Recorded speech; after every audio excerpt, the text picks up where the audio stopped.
নমস্কার বন্ধুরা, Bengali story স্টেশনে আপনারা শুনছেন অভিষেক দেবরায়ের রচিত অভিশপ্ত জমিদারি। আজ শুনবেন এই উপন্যাসের অন্তিম পর্ব। গত 2 পর্বে আপনারা শুনেছেন উত্তর কলকাতার বাসিন্দা প্রবাল প্রায় এক ভয়ঙ্কর দুঃস্বপ্ন দেখছে। যে দুঃস্বপ্নের সাথে জড়িয়ে আছে ওরই বন্ধু সম্রাটের আদি বাড়ি পলাশপুরের জমিদার বাড়ি। প্রবাল, সম্রাট ও রাখাল কাকা 3 জনে ওই অভিশপ্ত ও রহস্যময় জমিদার বাড়িতে ঢুকে পড়ে, যেখানে একবার ঢুকলে আর বেরোনো সম্ভব হয় না। সেখানে ঢুকে বিচিত্র ভয়ঙ্কর অভিজ্ঞতার সঞ্চয় করে 3 জনে। প্রবাল প্রায় মৃত্যুর মুখোমুখি হয়ে সেখান থেকে নয়নচাঁদের ডায়েরি উদ্ধার করে প্রাণে বাঁচে। কলকাতায় ফিরে নয়নচাঁদের ডায়েরি পড়ে ও জানতে পারে যে জমিদার বাড়ির লাইব্রেরিয়ান নয়নচাঁদের সাথে এক গভীর অবৈধ প্রেমের সম্পর্ক তৈরি হয় জমিদার গিন্নি পরমার সাথে। সব জেনেও প্রবাল বুঝতে পারে না এগুলোর সাথে প্রবালের সম্পর্ক কোথায়। তাই ও ঠিক করে ও একলা যাবে জমিদার বাড়িতে রাত কাটাতে। নিজের 17ই মাঘ মৃত্যুযোগ আছে জানা সত্ত্বেও। তারপর গল্প পাঠ ভালো লাগলে সাবস্ক্রাইব করতে ভুলবেন না Bengali story station. Bengali story station, your story partner.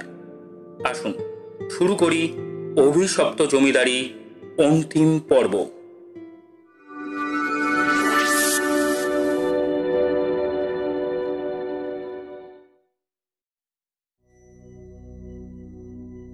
বিকেলে সূর্য আস্তে আস্তে ঢলে পড়ছে পশ্চিমে। আকাশে একটা হারিয়ে যাওয়ার আভা, এক পূর্বাভাস। শীতের পড়ন্ত বিকেলগুলো ভীষণ বিষণ্ণ, ভীষণ মন কেমনের। পাখিরা দল বেঁধে ঘরে ফিরে যায়।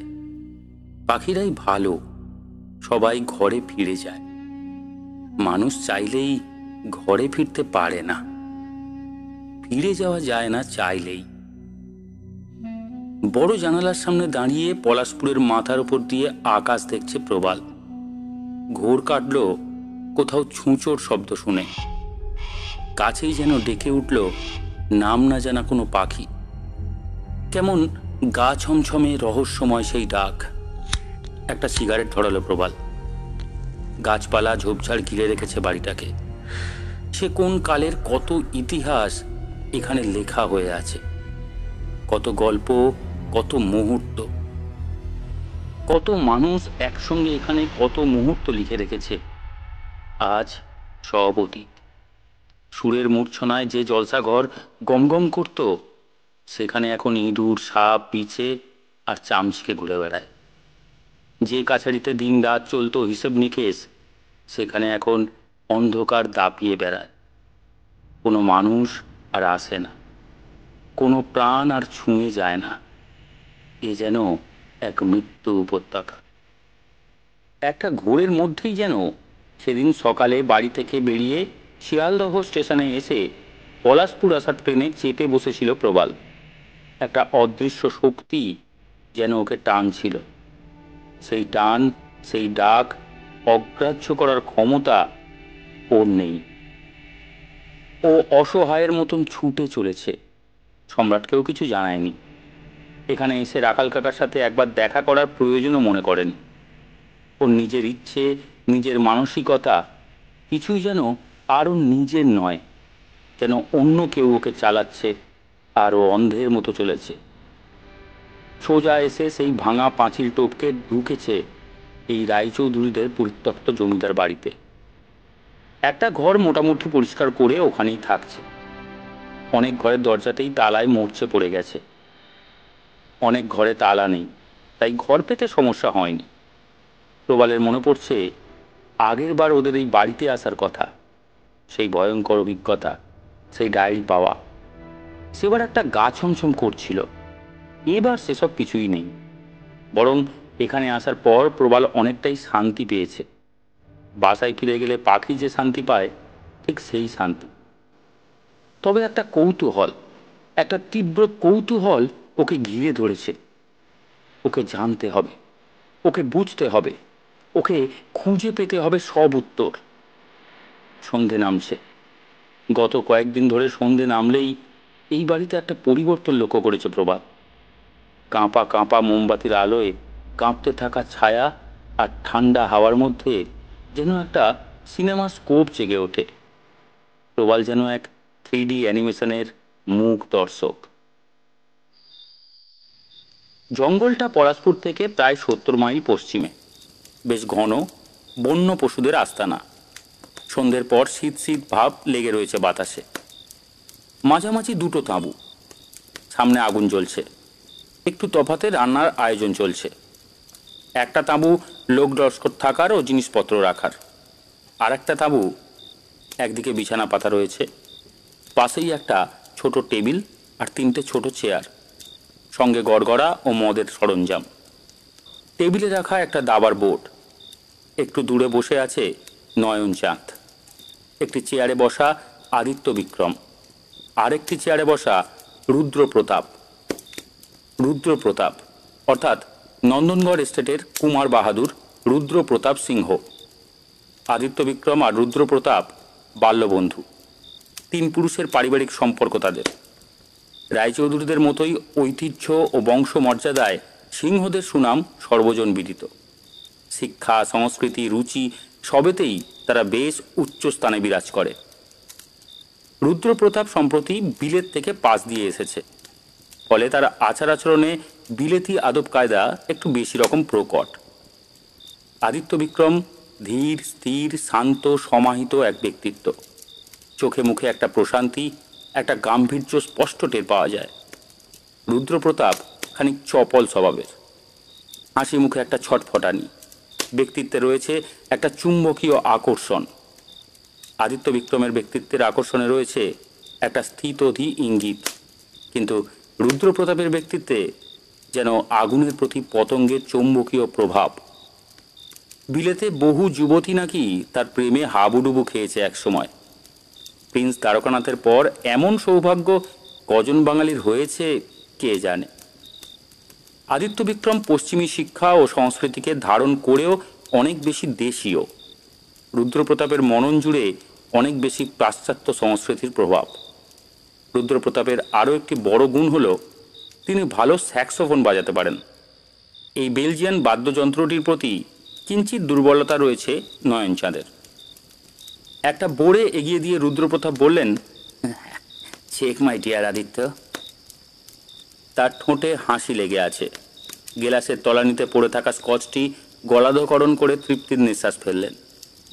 আদিত্য বিক্রমের মুখ নিমেষে থমথমে হয়ে গেল। কয়েক মুহূর্ত বোর্ডের দিকে চেয়ে রইলেন। তারপর একটা গজ পিছিয়ে দিয়ে বোড়েটিকে তুলে নিলেন। বন্ধুর দিকে তাকিয়ে হাসলেন। ইস্তিমাত। রুদ্রপ্রতাপ একটু নড়ে চড়ে বসলেন। আদিত্য বিক্রম বললেন, খেলা এখনো শেষ হয়নি প্রতাপ, খেলা তো সবে শুরু। আমি ভেবেছিলাম I was supposedly wrong. Yet again. নতুন চাল ভাবতে আরম্ভ করলেন রুদ্রপ্রতাপ। দুজনের গ্লাসে স্কচ ঢেলে দিলেন আদিত্য বিক্রম। বাইরে থেকে ভেসে আসছে ঝলসানো রোস্টের গন্ধ। এই আলো আঁধারি রাতে কেমন যেন গা ছমছম করতে লাগলো নয়নচাঁদের। কেন কে জানে একটা অজানা আশঙ্কা ওকে তাড়া করে বেড়াতে লাগলো। মনে হচ্ছে কিছু একটা হবে, কিন্তু কি ঈশ্বর জানেন। তাড়াহুড়ো করে চাল দিতে গেলে খুব বাজেভাবে হেরে যেতে হয় প্রতাপ। ছোটবেলার অভ্যাসটা তোমার এখনো গেল না দেখছি। মাথাটা আর কাজ করছে না Aditya. The night is so cool, so young. দাবা খেলতে আর ইচ্ছা করছে না। হাল ছেড়ে দিচ্ছ, পরাজয় স্বীকার করে নিচ্ছ তো? কথাটা যেন কেমন আঁতে ঘা দিল রুদ্রপ্রতাপকে। সঙ্গে সঙ্গে গুম মেরে গেলেন। একটা চাল দিলেন। আদিত্য বিক্রম হাসলেন। খেলা ফের চলতে লাগলো। শিকারের নেশা যে আদিত্য বিক্রমের রয়েছে এ কথা জানত না নয়নচাঁদ। আসলে তার মতো মানুষ যে আমোদের জন্য প্রাণী হত্যা করতে পারে এ ধারণা তার ছিল না। আসলে নয়নচাঁদ এই শিকার জিনিসটা একেবারে পছন্দ করে না। তার কেবল মনে হয় কোনো প্রাণীর প্রাণ কেড়ে নেওয়ার অধিকার কারো নেই, অন্তত আমোদের কারণে তো নয়। এ বড় বর্বর নেশা। এমন সব বর্বর রীতির কারণেই রাজা জমিদারদের প্রতি একটা বিরূপ মনোভাব তার হৃদয়ে চিরকাল আবহমান। কেবল আদিত্য বিক্রমের কারণে তাতে একটু বদল এসেছিল, কিন্তু ইদানিং যা ঘটছে তাতে নয়নচাঁদের বিশ্বাস অবিশ্বাস সব কেমন যেন মিলেমিশে একাকার হয়ে যেতে আরম্ভ করেছে। শিকারের কথা যদি বলা যায় তাহলে বলা বাহুল্য, এত আয়োজন, এত আড়ম্বর সবকিছুই এখনো ব্যর্থ।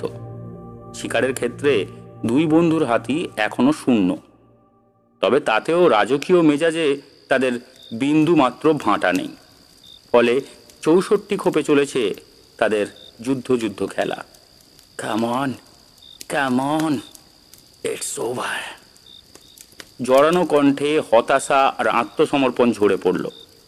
রুদ্রপ্রতাপ পরাজয় স্বীকার করে নিয়েছেন। আসলে খেলায় মন তার অনেকক্ষণ থেকেই নেই। বাইরের সুন্দর রাতের নৈসর্গিক সৌন্দর্য তাকে যেন হাতছানি দিয়ে ডাকছে। আদিত্য বিক্রমের মুখে গর্বের হাসি, চোখে যেন একটা কেমন অদ্ভুত ঝিলিক, একটা গৌরব, একটা অহংকারের ঝিলিক। কিন্তু তা যেন সামান্য খেলার গৌরব নয়, যেন আরো গভীর কিছু। কিন্তু কিসের? আর একদান হবে নাকি?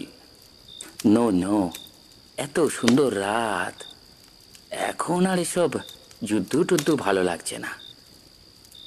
লাভ, let us be true to one another, for the world which seems to lie before us like a land of dreams, so various, so beautiful, so new, hath really neither joy, nor love, nor right, nor certitude, nor peace, nor help for pain.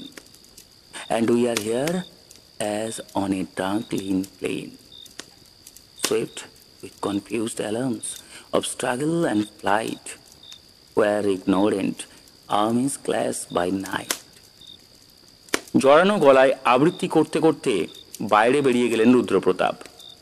আপন মনে Scotch গলায় ঢালতে ঢালতে বিড়বিড় করে আরেকটি কবিতা আবৃত্তি করে চললেন আদিত্য বিক্রম। ওই ক্রো accustomed to the dark, when light is put away, as when the neighbor holds the lamp to witness her goodbye. A moment, we uncertain step for newness of the night, then feed our vision through the dark and meet the road erect. তার কণ্ঠে যেন কি একটা ছিল, কেমন যেন শিউরে উঠল নয়নচাঁদ। দশমীর দুপুরের মতোই কেমন যেন বুক ধরফর করছে। ঘোলাটে চোখে নয়নচাঁদের দিকে তাকিয়ে আদিত্য বিক্রম বললেন, এক হাত হবে নাকি ভাইয়া? নয়নচাঁদ সামান্য হাসল, বলল, আপনি এই অবস্থায় থাক, অন্য কোনো দিন না হয়।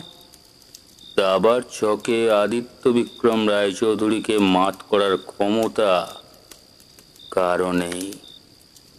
আমি আকণ্ঠ মদ্যপান করেও হাসতে হাসতে ছক সাজাতে পারি। চলে এসো। অদ্ভুত এক দম্ভ লেগে তার গলায়। এই আদিত্য বিক্রম বড় অচেনা নয়নচাঁদের। তার অন্তরের আশঙ্কা যেন আরো বেড়ে গেল। নিজেকে সামলে নয়নচাঁদ বলল, আপনি কি পরাজিত করার জন্য প্রতিপক্ষের খোঁজ করছেন, নাকি সত্যি সত্যি লড়াই করতে চাইছেন? কোনটা?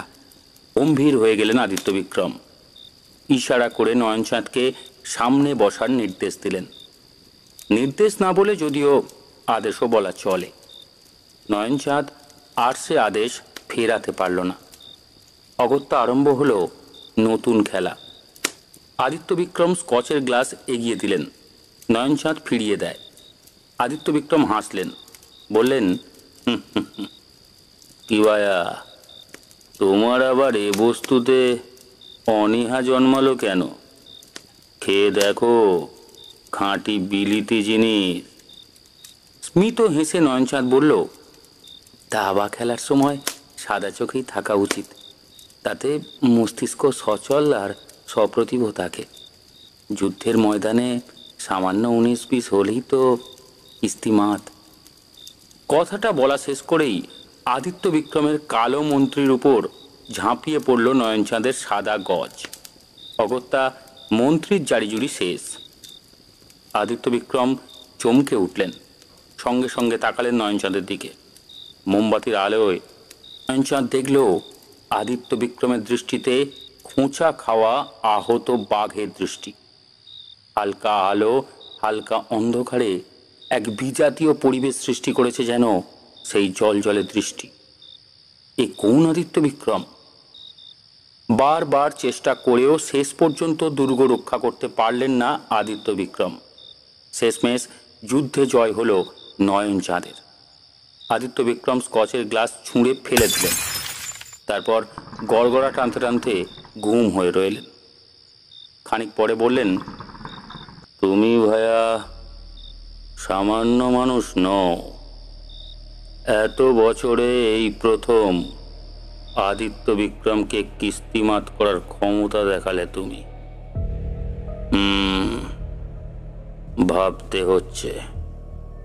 কি ভাবতে হচ্ছে তা বোঝা গেল না। নয়নচাঁদ বুঝল স্কচের নেশা আর অহংকারে আঘাত, এই দুই কারণে প্রলাপ বকছেন তিনি। স্কচের গ্লাস টেনে একটা তৃপ্তির চুমুক দিল সে। শুধুই কি প্রলাপ? সত্যিই কি প্রলাপ?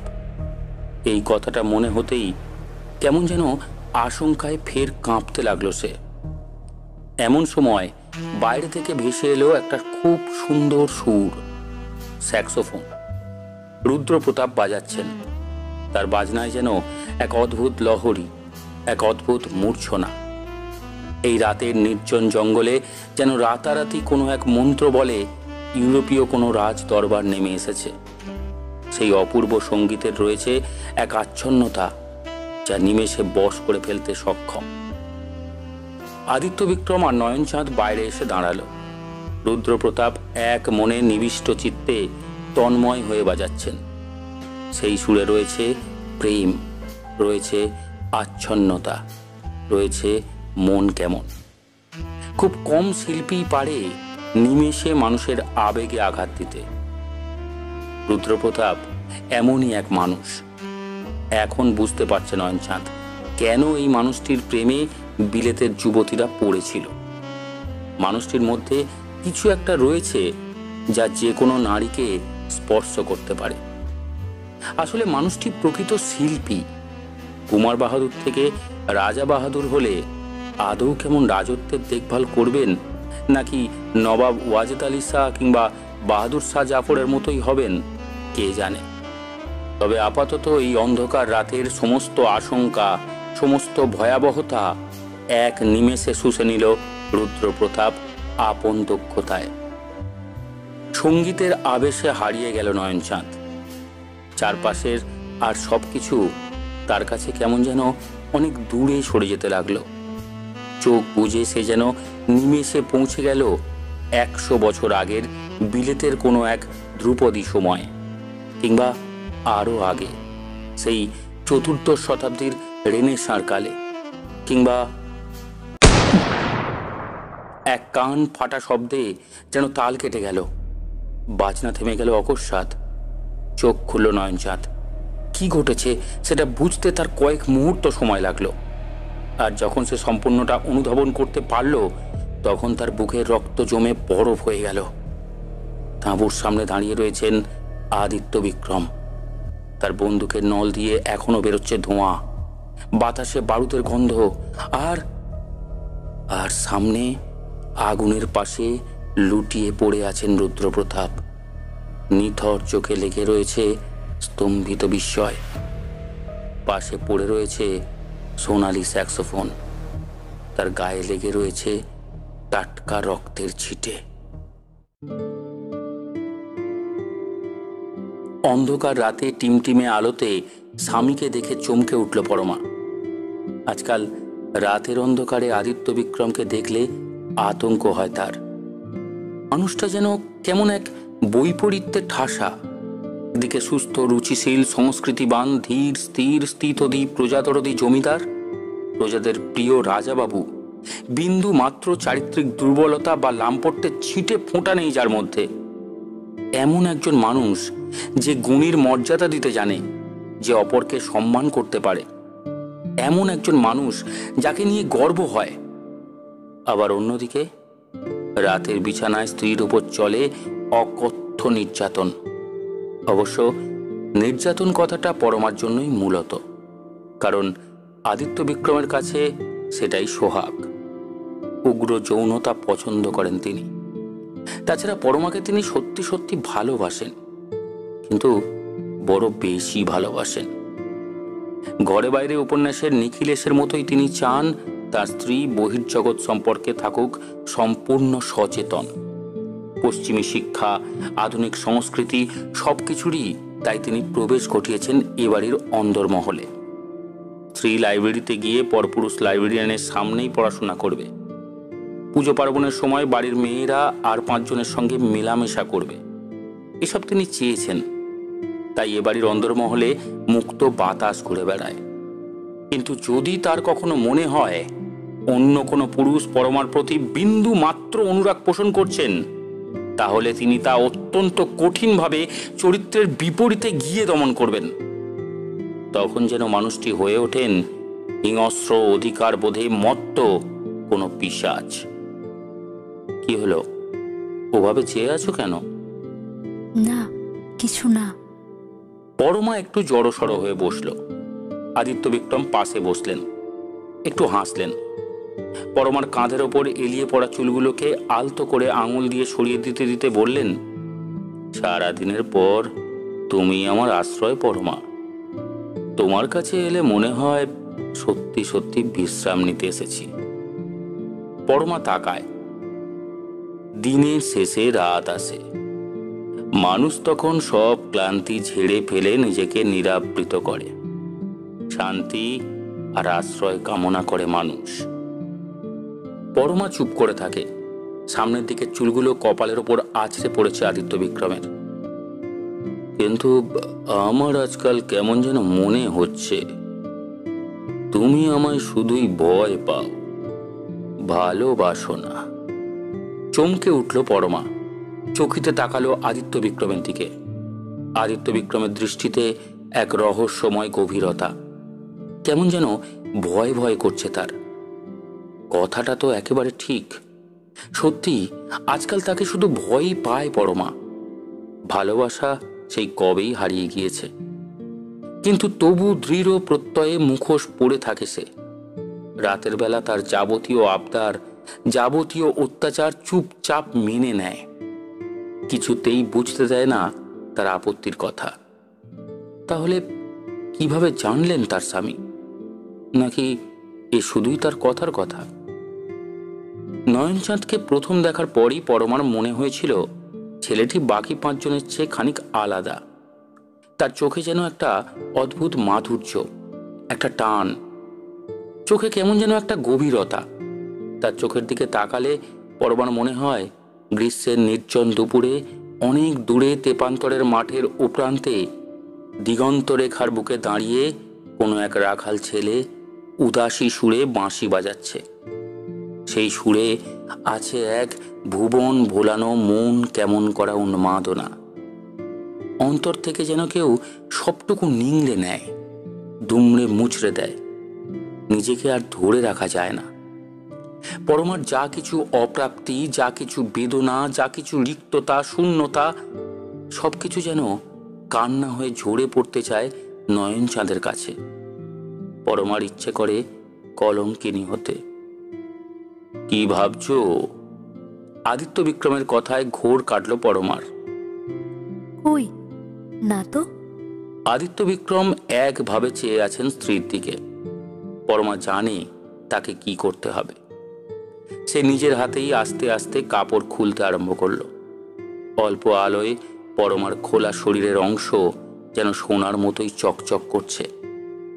এত রূপ হয় কি করে? মাঝে মাঝেই ভাবেন আদিত্য বিক্রম, পরমা যেন স্বর্গের কোনো অপ্সরা। সে যেন অনেক দূরের কোনো মেয়ে, যাকে বেঁধে রাখা অসম্ভব। কিন্তু না, বেঁধে যে তাকে রাখতেই হবে, যেভাবেই হোক, ভালোবেসে না হলে জোর খাটিয়ে। কিন্তু পরমা কেবলমাত্র আদিত্য বিক্রমের, আর কারো নয়। কারো না, কোনো পুরুষের কোনো অধিকার নেই তার স্ত্রীকে কামনা করার। আজ তিনি বোঝেন সন্তান ধারণ তার পক্ষে অসম্ভব। আর সবার মতো স্ত্রীকে দোষারোপ করার বদলে তিনি নিজে স্বীকার করেছেন নিজের অক্ষমতা, তবে অবশ্যই নিজের কাছে। আদিত্য বিক্রম রায়চৌধুরী নিজের অক্ষমতার কথা কখনো স্ত্রীর কাছে স্বীকার করতেই পারেন না। আর যেদিন থেকে তিনি নিজের দুর্বলতা উপলব্ধি করতে পেরেছেন, সেদিন থেকেই তিনি যেন স্ত্রীর প্রতি আরো বেশি অধিকার বোধ ফলাতে আরম্ভ করলেন। সন্তান ধারণের অক্ষমতা জন্ম দিল এক যৌন ঈর্ষার, এক নিরাপত্তাহীনতার। তিনি আরো বেশি করে আঁকড়ে ধরতে আরম্ভ করলেন স্ত্রীকে। বিছানায় বেড়ে গেল তার যৌন নির্যাতন। ইচ্ছের পরোয়া না করেই তিনি নিজের যৌন ক্ষুধা নিবারণ করে চললেন দিনের পর দিন। এমনকি কখনো কখনো মাসিকের সময়েও তিনি স্ত্রীকে অব্যাহতি দেননি। পরমা প্রথম প্রথম আপত্তি করেছেন, কিন্তু লাভ হয়নি। তাই আর কোনো আপত্তি করে না। আর সে বুঝেছে তাতে ক্ষিপ্রতা আরো বাড়বে মাত্র। দিনে দিনে আদিত্য বিক্রম যেন হয়ে উঠছেন সন্দেহ বাতিগ্রস্ত। অধিকারবোধের প্রাবল্য যেন তাকে আস্তে আস্তে এক পৈশাচিক উল্লাসে, পেশি শক্তিতে মত্ত একজন স্বামীতে পরিণত করেছে। তার ভেতরের প্রেমিক মরে গিয়েছে অনেক আগেই। বরাবরই যে মানুষ বিকৃত যৌনাচারের বিলাসী, তার কাছে স্নিগ্ধ কামাচার বাহুল্য।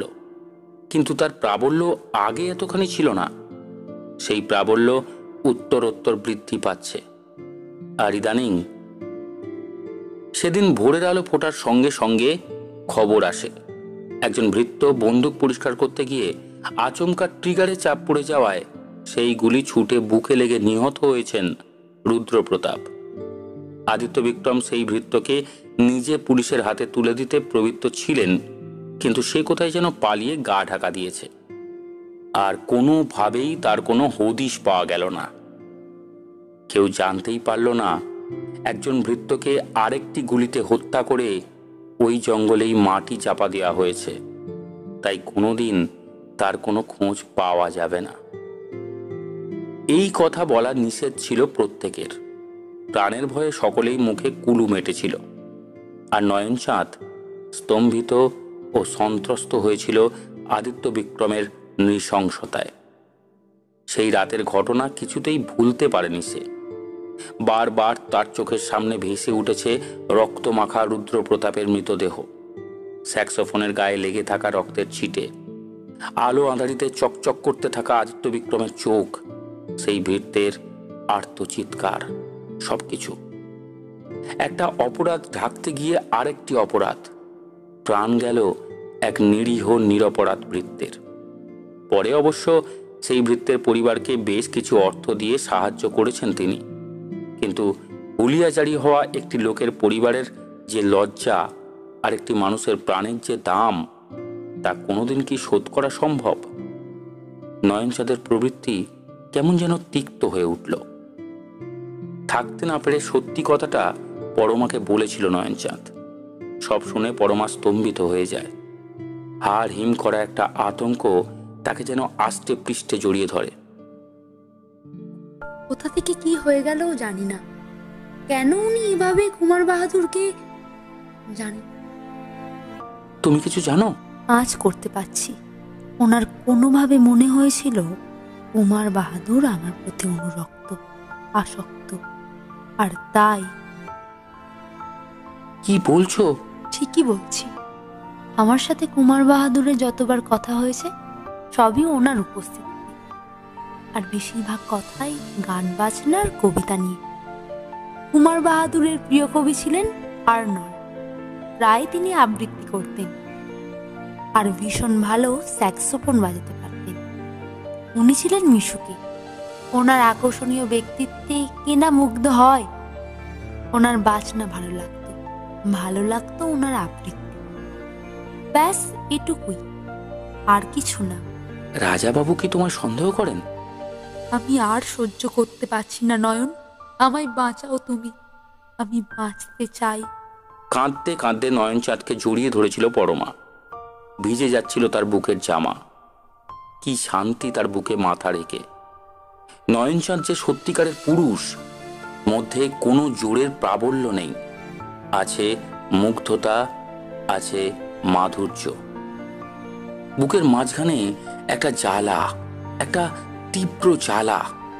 ক্ষত বিক্ষত হয়ে যাচ্ছে পরমা, একটু একটু করে। নখের আঁচড়ে আর দাঁতের কামড়ে পরমার নরম তুলতুলে বুক ক্ষত বিক্ষত করে দিচ্ছেন আদিত্য বিক্রম। এখন আর যন্ত্রণা নতুন করে উপলব্ধি করতে পারে না পরমা। শুধু এক নিথর বারবনিতার মতো শুয়ে থাকে। চোখ থেকে গড়িয়ে পড়ে জলের ধারা, আর তার শরীর তোলপাড় করে নিজের জান্তব ক্ষুধা নিবারণ করেন আদিত্য বিক্রম। যৌনতা তো উপলব্ধি করে সে নয়নচাঁদের কাছে।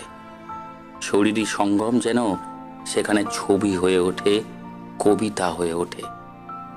রাজসজ্জায় শুধুই হয় নারকীয় দর্শন। প্রতিদিন, প্রতি রাত এভাবেই। মাঝে মাঝে পরমার মনে হয় ধীরে ধীরে বুঝি উন্মাদ হয়ে যাচ্ছেন আদিত্য বিক্রম।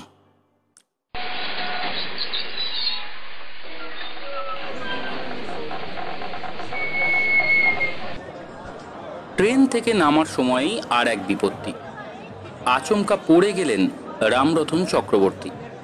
সঙ্গে সঙ্গে সম্রাট এগিয়ে গেল। আশেপাশের আরও কয়েকজন ছুটে এলো। অবশ্য কারো সাহায্যের প্রয়োজন হয়নি। রামরতন একাই ধুলো ছেড়ে উঠে দাঁড়িয়েছেন। সম্রাট বলল, কি হলো কাকু, হোঁচট খেলেন নাকি?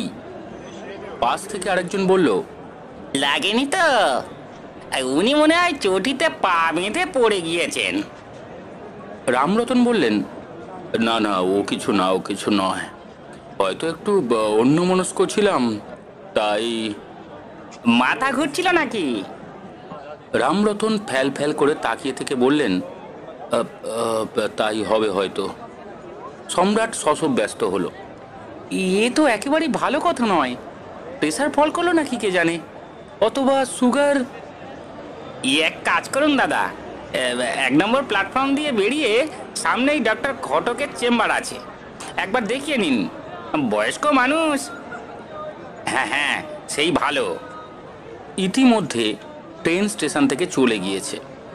লম্বা সর্পিল লোহার শরীরটা দ্রুত বেরিয়ে গেল। একটা দমকা বাতাসে ধুলো উড়ে এলো খানিকটা। আস্তে আস্তে প্ল্যাটফর্ম চত্বর ফাঁকা হয়ে গেল। সম্রাটের পিঠে একটা ব্যাগ, রামরতনের সুটকেস আর এক হাতে তুলে নিল। বলল, আসুন। রামরতন বললেন, তুমি কেন খামোখা সুটকেসটা নিচ্ছ? দাও, আমায় দাও।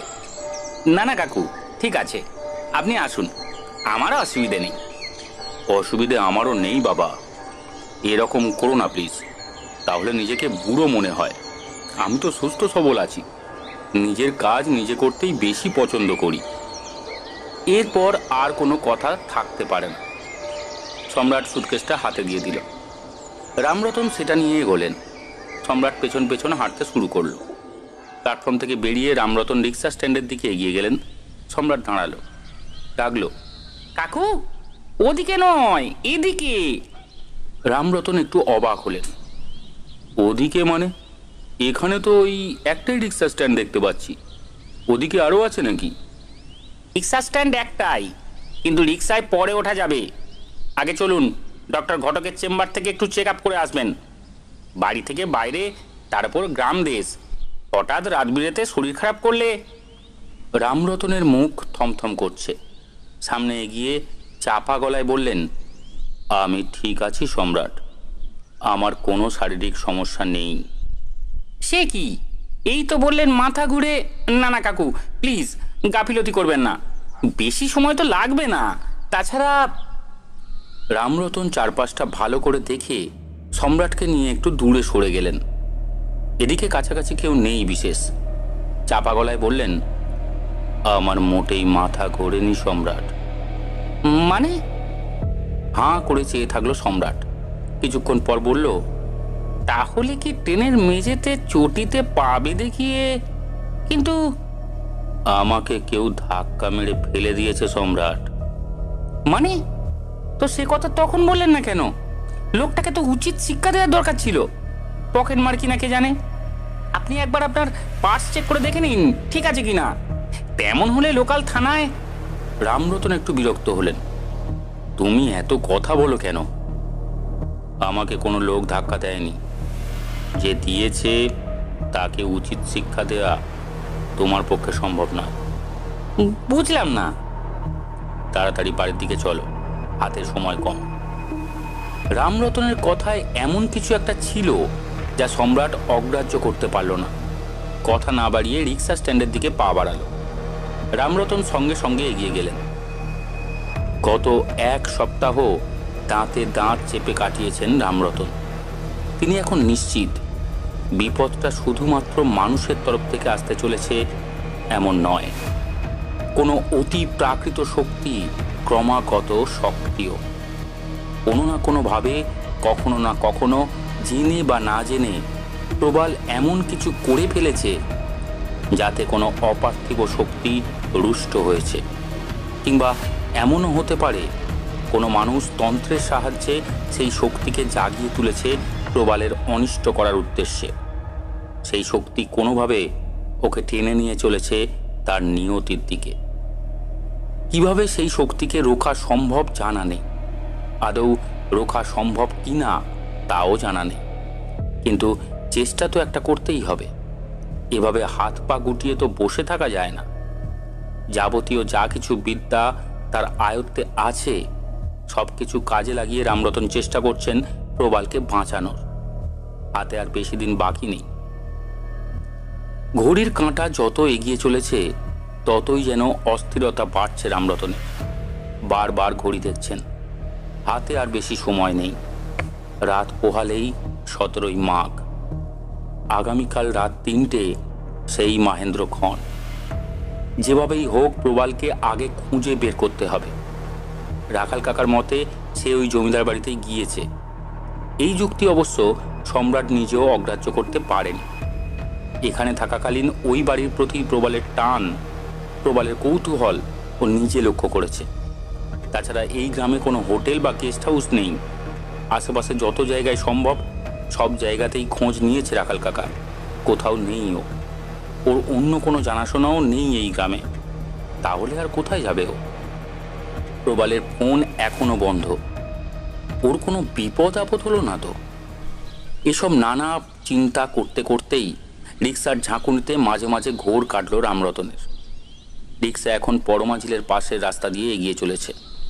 সম্রাট বলল, কাকু, ওই যে ওইটাই পরমাঝিল, ওদিকে নীলকুঠি। এখানেই নাকি প্রবালের সাথে প্রথম নয়নচাঁদ নামে এক যুবকের সাথে দেখা হয়। তারপর আপনাকে তো বলেছিলাম। মাথা নাড়লেন রামরতন। ভালো করে জরিপ করলেন চারপাশ। একটা দীর্ঘশ্বাস বেরিয়ে এলো ওনার বুক থেকে। লক্ষণ ভালো বুঝছি না বাবা। আমি সত্যি বুঝতে পারছি না কিভাবে কি করব, কিন্তু কিছু একটা তো করতেই হবে। প্রবালের সামনে ভয়ঙ্কর বিপদ। আচ্ছা রাখাল কাকা, বাই এনি চান্স এমন কি হতে পারে যে প্রবালকে কেউ কিডন্যাপ করেছে? রামরতনের কথা উড়িয়ে দিয়ে রাখাল কাকা বলল, অসম্ভব, হতেই পারে না। এটা কলকাতা শহর নয়, গ্রাম দেশ। এখানে সেরকম কিছু হলেও জানাজানি হতে বেশি দেরি হতো না। রামরতন চুপ করে রইলেন। রাখাল কাকা বলল, আর একটা কথা। কি? আজ সকালে বাজারে একটা কথা শুনতে পেলাম। গতকাল রাতে নাকি পুলিশের গাড়ি টহল দেওয়ার সময় ওই ভাঙা জমিদার বাড়ির দোতলায় আলো জ্বলতে দেখেছিল। তারা ভাবলো কোনো চোর বা কোনো খারাপ লোক সেখানে গা ঢাকা দিয়ে আছে। গাড়ি থামিয়ে তারা টর্চের আলো ফেলে, সঙ্গে সঙ্গে সব আলো নিভে যায়, অন্ধকার হয়ে যায় সব। পুলিশ তারপর অনেক চেষ্টা করেও ভেতরে যাওয়ার কোনো রাস্তা খুঁজে বের করতে পারেনি। সম্রাট বলল, ওই ভাঙা পাঁচিলের দিকটা, সেদিক দিয়ে তো কেউ যেতেই পারে ভেতরে। তুমি কি ভুলে গেলে? ও বাড়িতে কেউ দিনের বেলাতেই ঢোকে না, তো রাতের বেলা। আমাদের সাথে কি হয়েছিল ভুলে গেলে সব কথা? ওই ভাঙা পাঁচিল ঝোপের আড়াল থেকে খুঁজে বের করা রাতের বেলা সম্ভব নয়। তাছাড়া ও বাড়িতে যদি কেউ ঢুকে থাকে তাহলে সে একমাত্র তোমার বন্ধুই হতে পারে, আর কেউ নয়। আমি বলছি দাদাবাবু, তোমার বন্ধু ওখানেই আছে, ওনার ভারী বিপদ। রাখাল কাকার গলা ধরে এলো। সম্রাটের বুক ঢিপ ঢিপ করছে এবার। অস্ফুটে বলল, কি দরকার ওর ওই বাড়িতে? রামরতন অত্যন্ত গম্ভীরভাবে বললেন, রাখালদা ঠিকই বলছেন সম্রাট। আমারও মন বলছে প্রবাল ওই বাড়িতেই আছে, কিন্তু কেন সেটা জানতে হবে। তবে তার চেয়েও বেশি প্রয়োজন হলো ওকে ওখান থেকে বের করে আনা। ও নির্ঘাত কোনো অশুভ শক্তির প্রভাবে বোধ শক্তি হারিয়েছে। রাখাল কাকা বলল, তাহলে তাহলে এখনই চলুন, দেরি করা ঠিক হবে না। রামরতন বললেন, এখন নয়, বেলা পড়ে আসছে, এ সময় ওখানে যাওয়া ঠিক হবে না। সম্রাট অস্থির হয়ে উঠল। সারা রাত ছেলেটা ওই বাড়িতে একা থাকবে? যদি কিছু হয়ে যায়? কিচ্ছু হবে না, হলেই কদিনেই হতো, এখনো সময় আসেনি। ওই বাড়িতে পা দেওয়ার আগে নিজেদের প্রস্তুত হতে হবে আগে, তারপর যেতে হবে। কাল দিনের বেলাতে যেতে হবে, সন্ধে নামার আগেই ফিরতে হবে ওকে নিয়ে। সূর্য ডোবার পর সেখানে থাকলে আমাদেরও বিপদ হতে পারে। চুপ করে রইলেন রামরতন, কিছু ভাবছেন। আচমকা একটা কথা মনে হতে জিজ্ঞেস করলেন, তোমার কি রাশি সম্রাট?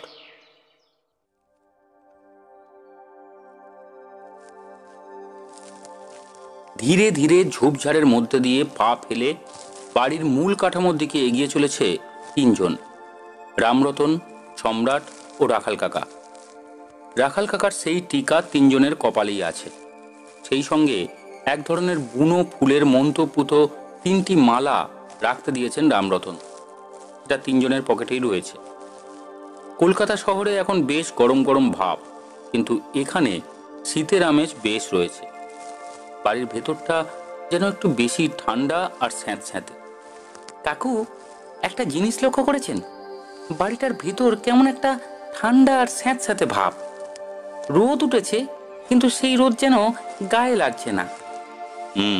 স্বাভাবিক। বাড়িটার ভেতর পরিবেশ ভালো নয়, একটা নেগেটিভ এনার্জি রয়েছে সর্বত্র।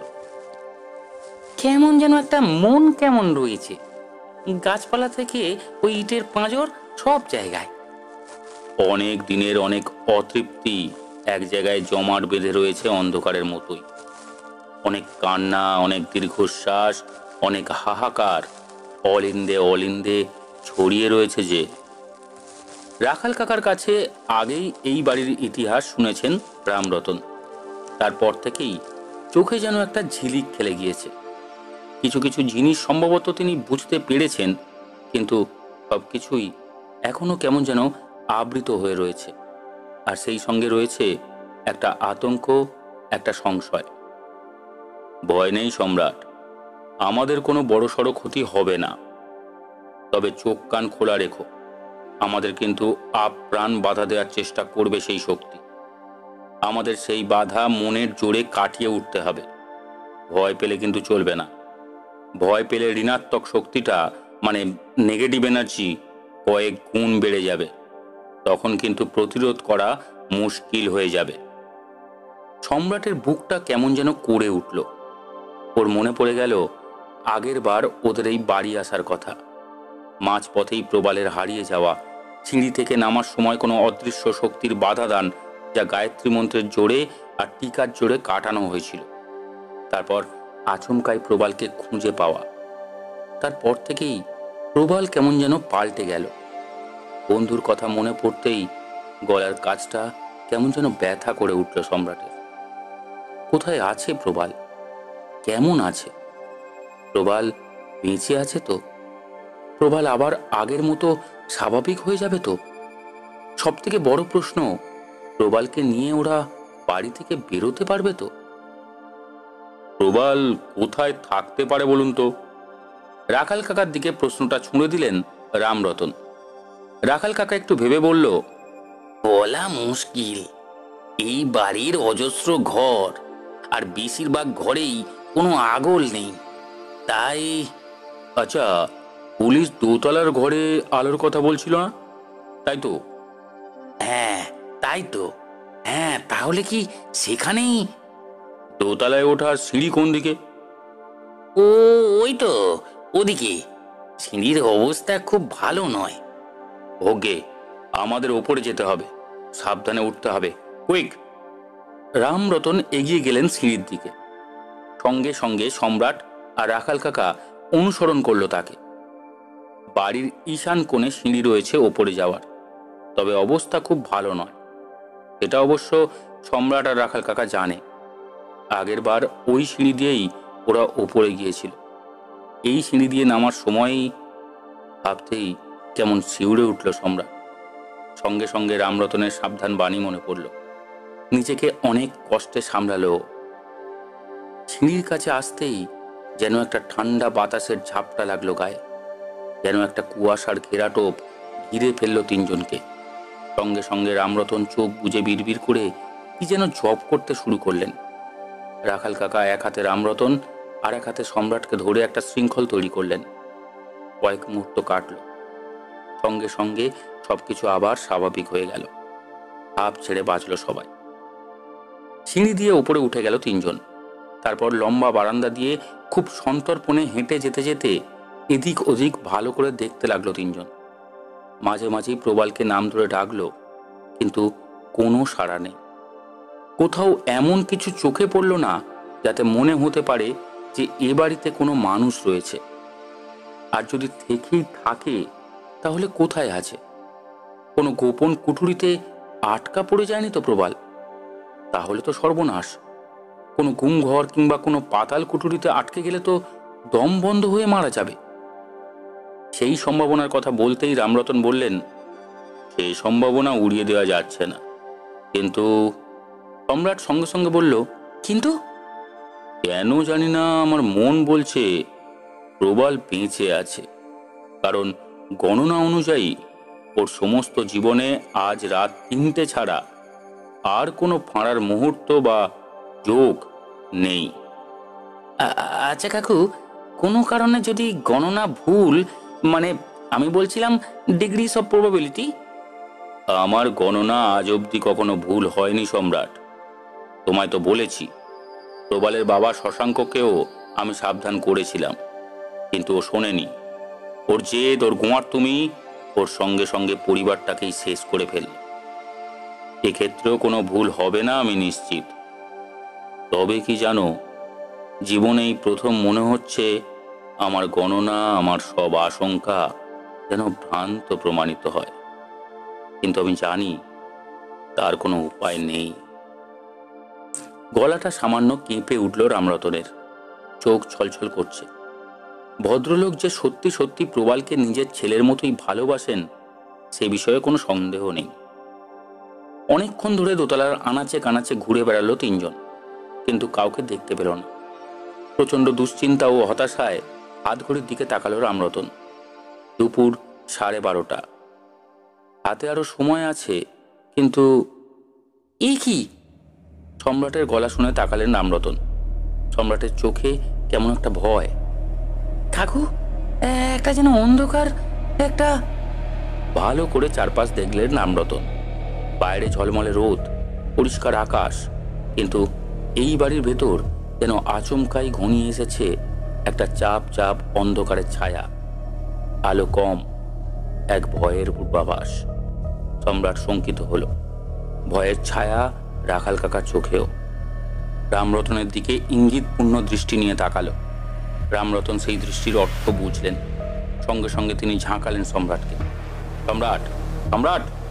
কাকু, কাকু এখানে, এই বাড়িতে? ভয় পেও না সম্রাট, নইলে প্রবালের সাথে সাথে আমাদেরও বিপদ ঘটবে। এমন অনেক কিছুই ঘটবে এই বাড়িতে। আমাদের সচেতন থাকতে হবে, প্রস্তুত থাকতে হবে, কোনোভাবেই ভয় পেলে চলবে না। রাখাল কাকা বলল, আমার মনে হয় এখানে আর ঘোরাঘুরি করে লাভ হবে না, নিচ থেকে যদি দেখে আসা যায়। খানিকক্ষণ ভাবলেন রামরতন। সম্রাট নিজেকে খানিক সামলেছে। একটু পরে রামরতন বললেন, তাই চলুন। কিন্তু সেখানেও কি প্রবালের খোঁজ মিলবে? এই উত্তর কারো জানা নেই। একতলা সর্বত্র ভালো করে দেখলো তিনজন, সেই সঙ্গে কতবার চিৎকার করে ডাকলো, কিন্তু কারো কোনো সাড়া শব্দ নেই। এই মস্ত বাড়িটা যেন প্রবালকে গিলে খেয়েছে। হঠাৎ যেন একটা শব্দ শুনতে পেল ওরা। কিসের শব্দ বলা মুশকিল, তবে একটা শব্দ আসছে কোথাও থেকে, একটা অদ্ভুত বিজাতীয় শব্দ। তিনজন তিনজনের দিকে তাকালো। শব্দটা কোথা থেকে আসছে? সম্রাট জিজ্ঞেস করলো। রাখাল কাকা উত্তর দিকে দেখিয়ে বলল, মনে হয় ওই দিক থেকে। কিসের শব্দ? রামরতন বললেন, বলা যাচ্ছে না, দেখতে হবে। যাওয়াটা কি উচিত হবে কাকু? আর কোনো পথ নেই।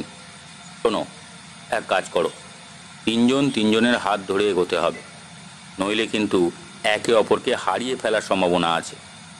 আর এই বাড়ির গোলক ধাঁধায় একবার যদি আমরা একে অপরকে হারিয়ে ফেলি, তাহলে কিন্তু সমূহ বিপদ। কে বলতে পারে, হয়তো এই বাড়ির অন্ধকারেই দম বন্ধ হয়ে মরতে হবে আমাদের। সম্রাট আর রাখাল কাকার হাত ধরলেন তিনি। তারপর ইশারা করলেন উত্তরের দিকে এগোতে। উত্তরের দিকে পৌঁছে বুঝলেন শব্দটা স্পষ্ট হয়েছে। পাশেই একটা ঘর থেকে আসছে যেন। একটা প্রবল উত্তেজনায় বুকের মধ্যে ধাক্কা অনুভব করছে সবাই। দরজায় কান পাতল রাখাল কাকা। ইশারা করল রামরতনের দিকে। শব্দটা এখান থেকেই আসছে। রামরতন ইশারা করলেন দরজা খুলতে। দরজার তালাতে একটু কায়দা করে মোচড় দিতেই সেটা খুলে গেল। দরজার পাল্লা একটু ঠেলতেই আস্তে আস্তে খুলে গেল। সামনে অন্ধকার। তিনজন ধীরে ধীরে ঘরের ভেতর ঢুকল।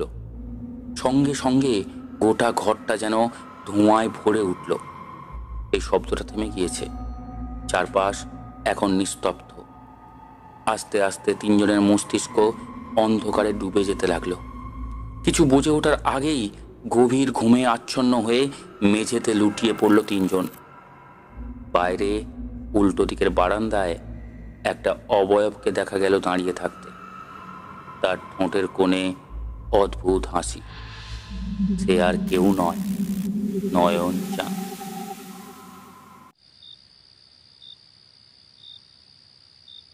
রাত হয়েছে। আদিত্য বিক্রম একটা কাজে কলকাতা গিয়েছিলেন, এখনো ফেরেননি। শীতটাও পড়েছে বেশ। মাঘ মাসের শীত। বেশ কনকনে আমেজ রয়েছে একটা। বাগানের এক কোণে এক ছায়ামূর্তি দাঁড়িয়ে রয়েছে, অস্থির হয়ে পায়চারি করছে, কারোর জন্য অপেক্ষা করছে, এদিক ওদিক তাকাচ্ছে। এমন সময় দেখা গেল একজন চাদরে নিজেকে ঢেকে সন্তর্পণে হেঁটে আসছে তার দিকে। তাকে দেখা মাত্রই সঙ্গে সঙ্গে তার দিকে এগিয়ে গেল প্রথম ছায়ামূর্তি। কি হয়েছে? এখানে ডেকে পাঠিয়েছো কেন? তোমাদের রাজাবাবু আজকাল কেমন যেন সন্দেহ করছেন। মুখে কিছু বলছেন না, কিন্তু আমি ওনার মুখ দেখলেই সব বুঝি। ওনার চোখেই কেমন যেন সুপ্ত আগ্নেয়গিরি নয়ন। নয়ন চাঁদের রক্তচাপ বেড়ে গেল। একটা প্রচন্ড উত্তেজনা আর আতঙ্ক ওকে ঘিরে ধরল।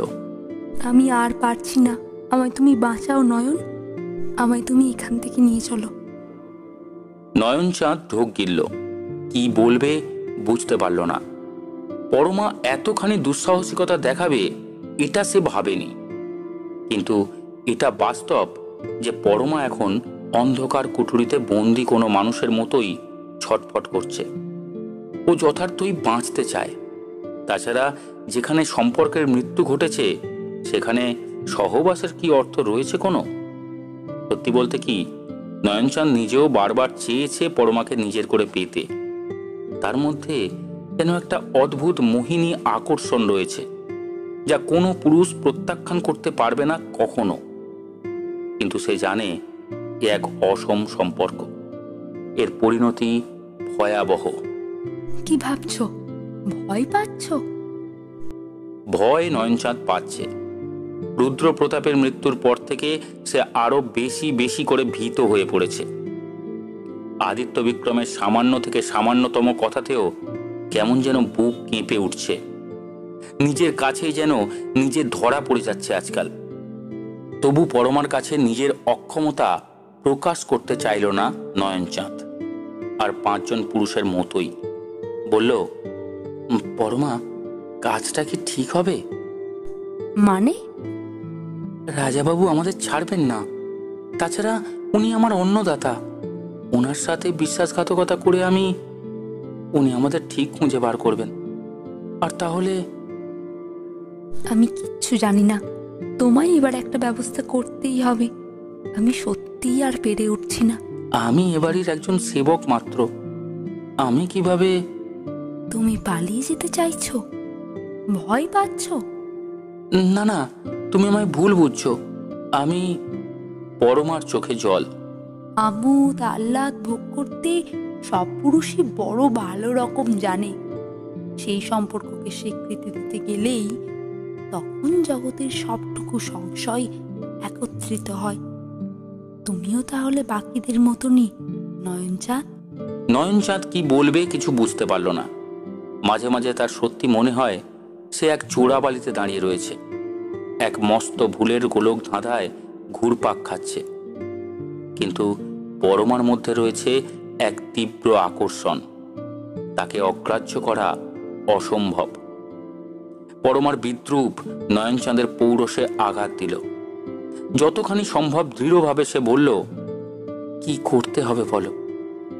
পরমা কিছুক্ষণ চেয়ে রইল, তারপর হেসে বলল, পারবে আমার জন্য প্রাণ দিতে যদি বলি ওই ঝিলের জলে ঝাঁপ দিয়ে? পরমার গলা ভিজে, নয়নচাঁদ স্তম্ভিত। না গো, বিশ্বাস করো, মরতে আমার খুব ভয় করে, খুব। আমি যে বাঁচতে চাই, আকাশে উড়ে বেড়ানো পাখির মতো। পারবে না তুমি কলকাতায় গিয়ে অন্য কোনো কাজের সন্ধান করতে, আমি নিয়ে ঘর বাঁধতে? কলকাতা? রাজাবাবু সেখান থেকে আমাদের ঠিক খুঁজে বের করবেন। তাহলে অন্য কোনো শহর, মাদ্রাজ, বোম্বাই, লাহোর, করাচি, আহমেদাবাদ, বাংলাদেশের বাইরে অন্য কোথাও, অন্য কোনোখানে যেখানে রাজাবাবুর কোনো ক্ষমতা নেই। আমরা একসাথে থাকবো, ভালোবেসে আঁকলে রাখবো দুজন দুজনকে। কে বলবে পরমা একজন কুলবধূ? কে বলবে পরমা একজন জমিদারের স্ত্রী? পরমা যে বাংলাদেশের আরো একজন মেয়ে, যে শুধু একটু ভালোবাসার লোভে কলঙ্কিনী হতেও ভয় পায় না। মেয়েরা হয়তো এমনই, ভালোবাসলে নিজেকে উজাড় করে দিতে দ্বিতীয়বার ভাবে না। আর যদি একবার মুখ ফিরিয়ে নেয়, তাহলে চরম ঘৃণা আর প্রত্যাখ্যানের ছাড়খাড় করে দিতে পারে নির্মম ভাবে। বেশ, কিন্তু এখান থেকে যাব কিভাবে? সে ভাবনা আমি ভেবেছি।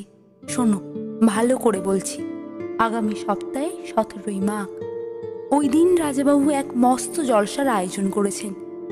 সারা রাত হবে সেই জলসা। যতদূর জানি কলকাতা থেকে বেশ কয়েকজন সাহেবকেও আমন্ত্রণ করা হয়েছে। সবাই সেসব নিয়েই ব্যস্ত থাকবে। রাত বাড়লে সবাই মদের নেশায় আচ্ছন্ন থাকবে। আমি বেরিয়ে যাব। কানাইদা, আমাদের লেঠেল, আমাকে মেয়ের মতোই শ্রদ্ধা করেন। কানাইদাকে সব বলেছি। কানাইদা নেমোখারামি করতে চায়নি, কিন্তু বাবার মন মেয়ের চোখের জল সহ্য করতে পারে না। শেষমেশ রাজি হলো। আমরা পরমা ঝিলের সামনে পৌঁছবো, বট গাছ তলায় থাকবো। রাত গভীর হলে 3টে নাগাদ তুমি চলে এসো। তারপর আমরা পাড়ি দেব নিরুদ্দেশের পথে। বেশ, তাই হবে। নয়নচাঁদকে আলতো করে জড়িয়ে ধরে অনেকক্ষণ ধরে চুম্বন করলো পরমা। তারপর স্মিত হেসে বলল, অপেক্ষায় থাকবো আমি। পরমা অন্ধকার ভেদ করে মিশে গেল। যেন বিলুপ্ত হলো। ঠিক এমন সময় বাইরে থেকে ভেসে এলো ঘোড়ার গাড়ির শব্দ। আদিত্য বিক্রম ফিরেছেন। শুনেছেন, শুনেছেন? ও দাদা, ও দাদা! যেন অনেক দূর থেকে কেউ ডাকছে। আস্তে আস্তে মস্তিষ্ক সাড়া দিচ্ছে যেন। চোখ মেলে তাকালেন রামরতন। মোবাইলের ফ্ল্যাশ লাইটের আলোয় দেখা গেল দুটো মুখ, রাখাল কাকা ও সম্রাট। সঙ্গে সঙ্গে কেমন যেন ভ্যাবাচাকা খেয়ে নড়ে চড়ে বসলেন তিনি। সঙ্গে সঙ্গে মনে পড়ে গেল সবকিছু। আমরা অজ্ঞান হয়ে গিয়েছিলাম, রামরতন বললেন। রাখাল কাকা বলল, অজ্ঞান নাকি ঘুম জানি না, কিন্তু দাদা আর বেশি সময় হাতে নেই, 3টে বাজতে যায়। কি বলছেন? ঠিকই বলছি, মাঝে কেটে গিয়েছে প্রায় 15 ঘন্টা। আমাদের হাতে আর মোটে 7 মিনিট। কাকু, প্রবালকে মনে হয় আর বাঁচানো যাবে না। বাচ্চা ছেলের মতোই কান্নায় ভেঙে পড়ল সম্রাট। সঙ্গে সঙ্গে উঠে দাঁড়ালেন রামরতন। একটু আচ্ছন্ন ভাব এখনো আছে, কিন্তু আর সময় নেই। মোবাইলের ফ্ল্যাশ লাইট জেলে দরজা থেকে বাইরে বেরিয়ে এলেন তিনি। সঙ্গে সঙ্গে বেরিয়ে এলো রাখাল কাকা ও সম্রাট। আর বাইরে এসেই 3জন স্তম্ভিত হয়ে গেল। সমস্ত জমিদার বাড়িতে জ্বলে উঠেছে আলো। লোকজনের শব্দে গম গম করছে চারপাশ। গান বাজনার শব্দ ভেসে আসছে। বাইরে থেকে ভেসে আসছে ঘোড়ার গাড়ির শব্দ।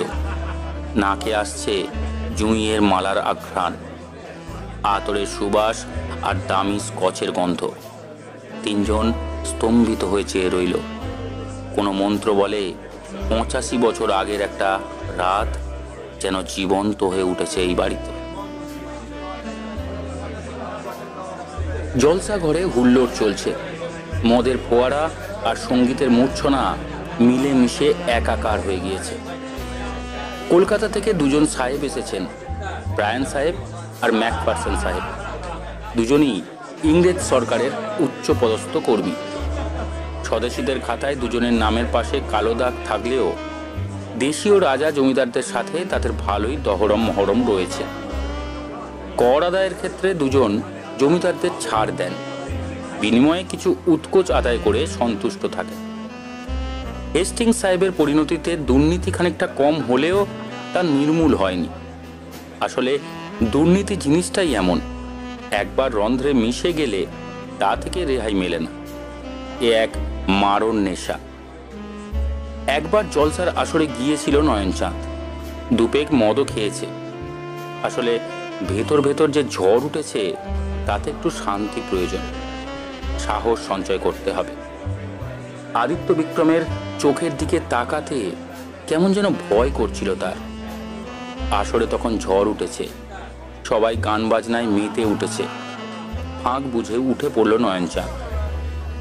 সারা রাত জলসা হবে, ভোরের আলো ফুটলে তবে আসর ভাঙবে, এখনই চললে কোথায়? আদিত্য বিক্রমের গম্ভীর কণ্ঠস্বরে দাঁড়িয়ে পড়ল নয়নচাঁদ। আগে মাথাটা ধরেছে, তাই। বেশ, এসো। নয়নচাঁদ এগিয়ে গেল। জলসার মাঝখানে বেরিয়ে যাওয়াটা আমি পছন্দ করি না। এতে শিল্পীকে এবং সঙ্গীতকে অসম্মান করা হয়, এটা মাথায় রেখো। নয়নচাঁদ আর দাঁড়ালো না, বেরিয়ে গেল। আসর জমজমাট, আলোয় ঝলমল করছে গোটা জমিদার বাড়ি। ঝাল লণ্ঠনের বাতিগুলো আজ যেন একটু বেশি উজ্জ্বল। কেউ ঘুণাক্ষরেও টের পেল না এরপর এই বাড়িতে নেমে আসতে চলেছে অন্ধকার। আর কোনো দিন এই বাড়িতে আলো জ্বলবে না, বাজনা বাজবে না, মদের ফোয়ারা উড়বে না, জুঁইয়ের মাদকতা মেশানো গন্ধ মাতিয়ে তুলবে না। এক রাহুর গ্রাসে তলিয়ে যাবে সবকিছু। মানুষ আসলে জানে না পর মুহূর্তে ঠিক কি ঘটতে চলেছে, বোঝে না। যখনই সে নিজের চারপাশটাকে রঙিন আলো দিয়ে সাজিয়ে তুলতে চায়, তখনই অকস্মাৎ এসে উপস্থিত হয় মহাপ্রলয়। সব আলো সব আয়োজনকে মিথ্যে প্রমাণ করে দিয়ে বিদ্রুপ করতে করতে সবকিছু গ্রাস করে ডুব দেয় অন্ধকারে। জীবন এখানেই মৃত্যুর কাছে পরাজিত, আলো পরাজিত অন্ধকারের কাছে, আনন্দ পরাজিত হয় বিপন্নতার কাছে। রাত বেড়ে চলেছে। বিছানায় ছটফট করতে করতে মাহেন্দ্রক্ষণের জন্য অপেক্ষা করতে লাগলো নয়নচাঁদ। সে জানতে পারল না কখন এক ফাঁকে দুটি ছায়ামূর্তি খুব সন্তর্পণে বাড়ির বাইরে পা রাখল। তার মধ্যে একজন সজল অস্থির চোখে একবার তাকালো বাড়িটার দিকে। এতদিনের স্মৃতি, এতদিনের নিশ্চিন্ত জীবন, এতদিনের সম্মান, এতদিনের তিল তিল করে জমানো সব কিছু সে ছুঁড়ে ফেলে দিয়ে চলেছে নিরুদ্দেশের পথে। ভালোবাসার চেয়ে ভালোবাসার গুরুত্ব তার কাছে অপরিসীম। দুজন অন্ধকারে মিলিয়ে গেল। 3টে বাজতে আর বেশি বাকি নেই। প্রচন্ড ঠান্ডা পড়েছে আজ রাতে, সেই সঙ্গে একটা অন্ধকার। এই বাড়ির বাইরে পা রাখলে মনে হবে কাল রাত্রে নেমেছে গোটা গ্রামে। এই বাড়ি যেন এক শূন্যতায় দোল খাচ্ছে। এর গণ্ডির বাইরে পা রাখলেই মৃত্যু অবধারিত। একটা অন্ধকারের চাদর গ্রাস করছে সবকিছু। উঠে বসলো নয়নচাঁদ। এগিয়ে গেল টেবিলের দিকে। আলো জেলে একটা চেয়ার টেনে বসলো সে। এমন সময় জলসার আসরে একজন কর্মচারী আদিত্য বিক্রমের কানের কাছে ফিসফিস করে কিছু একটা বলল। আদিত্য বিক্রমের চোখের ভাষা বদলে গেল। তিনি বাকিদের কাছ থেকে একটু বিরতি চেয়ে ক্ষমা চেয়ে বেরিয়ে গেলেন।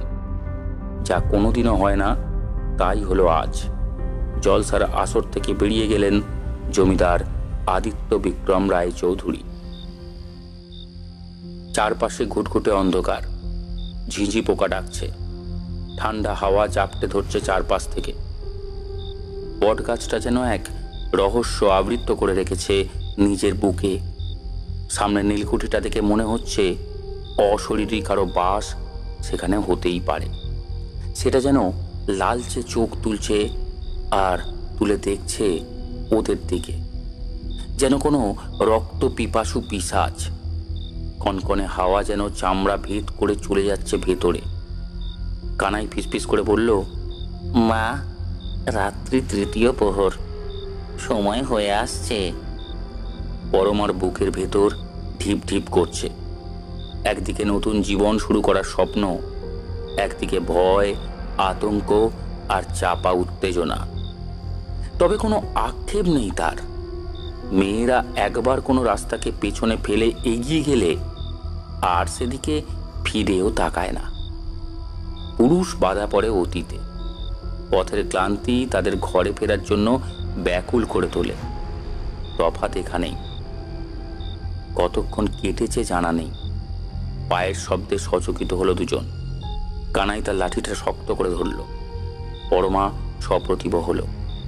দূরের অন্ধকার ভেদ করে হেঁটে আসছে একটা ছায়ামূর্তি। তাহলে কি সময় হয়ে এসেছে? নয়নচাঁদ এসেছে?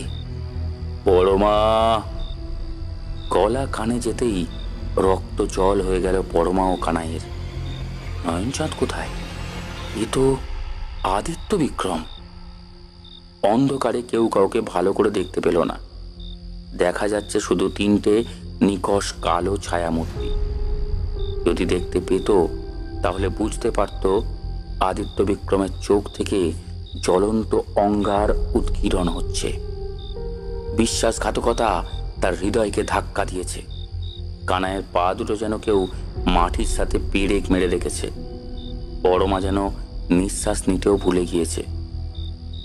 এর কি খুব প্রয়োজন ছিল পরমা? কানাই অস্ফুটে বলল, রাজাবাবু। সঙ্গে সঙ্গে একটা বিস্ফোরণের শব্দ হল। দেখা গেল আদিত্য বিক্রমের হাতে বন্দুক। সেখান থেকে বারুদ পোড়া গন্ধ বেরোচ্ছে। কানাই আর ইহজীবনে কোনো কথা বলার সুযোগ পেল না। বাকি কথা হয়তো ঈশ্বর বলে যদি কারো অবস্থান থেকে থাকে তার সাথেই হবে। এ কি করলেন আপনি? কানাই তাকে? বিশ্বাসঘাতকের একটাই শাস্তি, মৃত্যু। ভুলে যেও না আমার শরীরে যেমন আর্য বিক্রম রায়চৌধুরীর রক্ত বইছে, ঠিক সেরকম বইছে ইন্দ্র বিক্রম রায়চৌধুরীর রক্ত। আমার আভিজাত্য আছে। তোমার মতো এক সাধারণ খাজাঞ্চির মেয়েকে ভালোবেসে আশ্রয় দিয়েছিলাম, রানী করে অন্দরমহলে ঠাঁই দিয়েছিলাম। আর তুমি, ছি পরমা, ছি। মানুষের যখন দেয়ালে পিঠ থেকে যায় তখন মনে হয় প্রতিবাদ করা ভিন্ন আর কোনো উপায় থাকে না। পরমার মৃত্যু ভয় কেটে গেল। সে চিৎকার করে উঠল, আপনি কোনোদিন জানতে চেয়েছেন আমি কিসে ভালো থাকি? আমায় মিথ্যে সন্দেহ করেছেন, রাতের পর রাত আমার উপর করেছেন অকথ্য অত্যাচার। এর নাম ভালোবাসা? বাইরে আপনি যতই দেবতার ভান করুন, আপনি আসলে একটা শয়তান, একটা পিশাচ। কুমার বাহাদুর রুদ্রপ্রতাপকেও এই একই কারণে খুন করেছেন আপনি, আর সেই সঙ্গে এক নিরীহ ভৃত্যকে, যার ভাগ্যে জুটেছে মৃত্যুর সাথে এক কলঙ্ক। এই আপনি পুরুষ মানুষ? খানিকক্ষণ চুপচাপ। তারপর আদিত্য বিক্রমের ঠান্ডা গলা শোনা গেল, প্রতাপের কথা তো তোমার জানার কথা নয়। কে বলেছে এই কথা? পরমা থমকে গেল। কি বলবে বুঝতে পারল না। নয়নচাঁদের কথা জানতে পারলে সেও বাঁচবে না। পরমা বেশ বুঝতে পারছে নতুন জীবন শুরু করার মতো ভাগ্য তার নেই। তাকে মরতে হবে। যে মৃত্যুকে সে আজীবন ভয় পেয়ে এসেছে, সেই মৃত্যু আজ এভাবে এই অন্ধকার শীতের রাতেই ধরা দেবে, ছিনিয়ে নিয়ে যাবে তাকে এই সুন্দর পৃথিবীর বুক থেকে নিঃসীম অন্ধকারের রাজত্বে। তবু নয়নচাঁদ বাঁচুক। নিজের ভালোবাসার মানুষকে বিপদে ফেলার মতো নারী পরমা নয়। কোনো মতে বলল, সত্যি কোনোদিন চাপা থাকে না। আদিত্য বিক্রম ক্রূর হাসলেন, বললেন, ঠিকই বলেছ পরমা, সত্যি কোনো দিনও চাপা থাকে না। কিন্তু কি জানো, কিছু কিছু সত্যি বড় কষ্ট দেয়, আঘাত দেয়।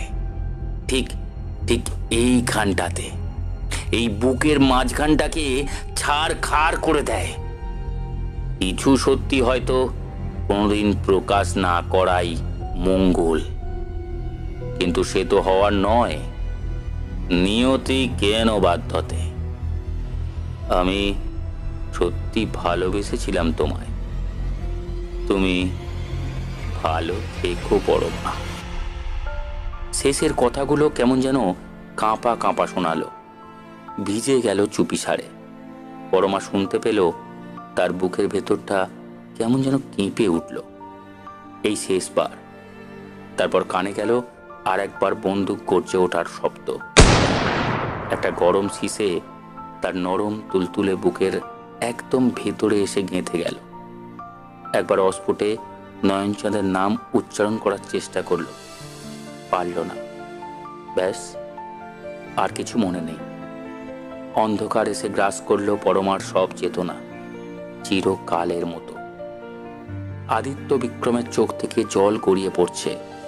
ঝাপসা হয়ে আছে সামনের অন্ধকার চরাচর। তবু তিনি এগিয়ে গেলেন, মিশে গেলেন অন্ধকারে। বুকের ভেতরের আগুনটা বারবার ছোবল মারছে।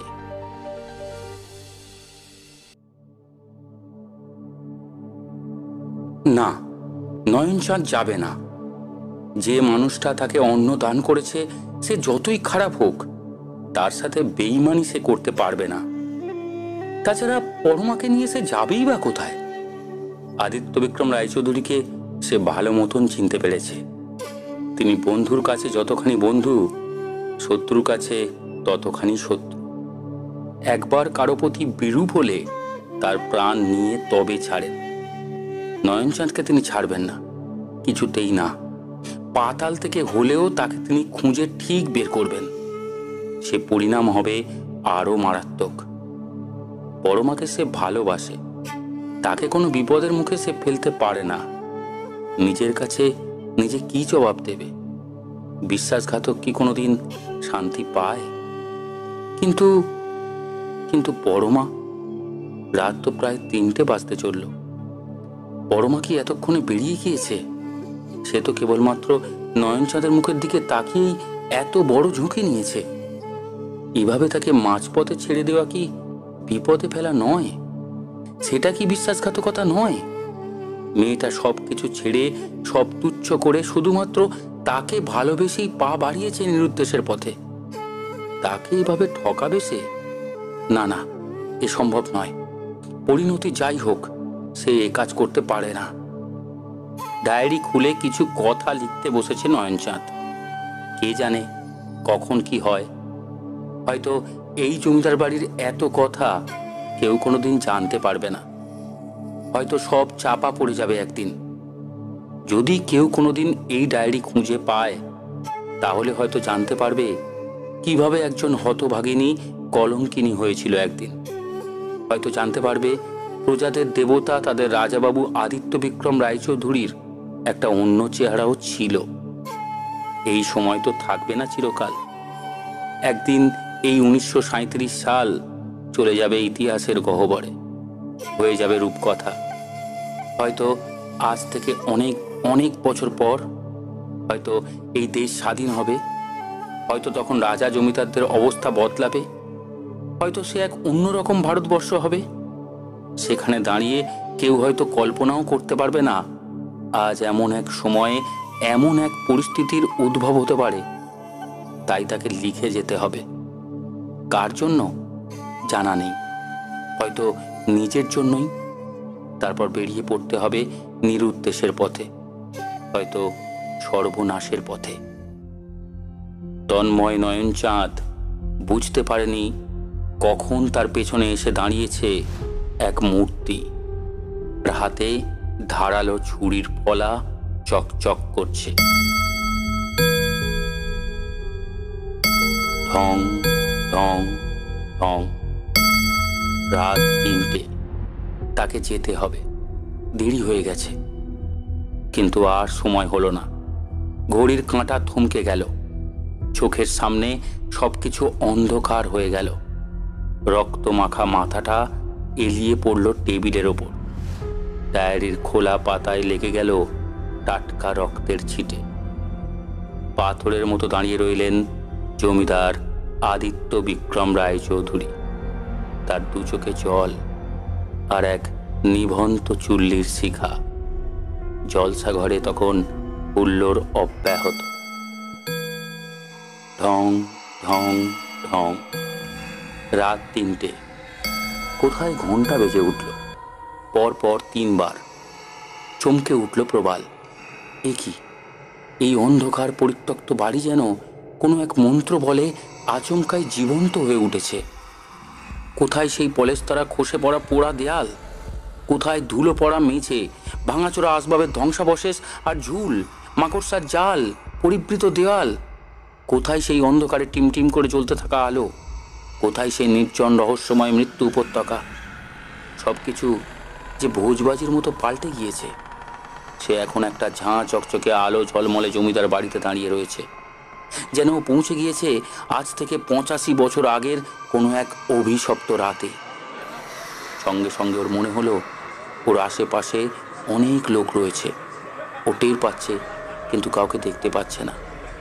ঘাড়ের কাছে টের পাচ্ছে তাদের হিম শীতল নিঃশ্বাস। কানের কাছে শুনতে পাচ্ছে ফিসফিসানি। গা ছমছম করছে ওর। কিছুতেই যেন নিজের ওপর নিয়ন্ত্রণ রাখতে পারছে না। একটা আতঙ্ক, একটা ভয় ওর বুকে ধাক্কা দিচ্ছে। না, ওকে এই বাড়ি থেকে বেরোতে হবে। যেভাবেই হোক পালাতেই হবে। ছুটতে শুরু করলো প্রবাল।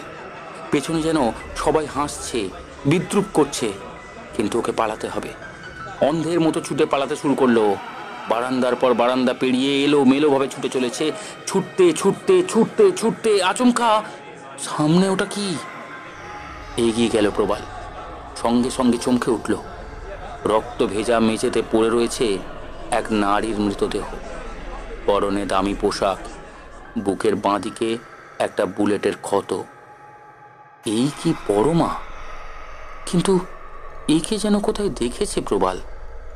ভালো করে মুখের দিকে তাকালো, আর সঙ্গে সঙ্গে না না, সব কেমন গোলমাল হয়ে যাচ্ছে। সময় যেন একটা গোলক ধাঁধা সৃষ্টি করেছে। ওকে এখান থেকে বেরোতে হবে, আবার ছুটতে শুরু করলো, অন্ধের মতো ছুটতে শুরু করলো। আবার একবার সামনে ছাদের কার্নিশে কেউ, একটা ছায়ামূর্তি আচমকায় ঝাঁপ দিল নিচে। নিচে পড়ে ঝুপ করে একটা শব্দ হলো। মনে হলো মাথাটা থেঁতলে গেল।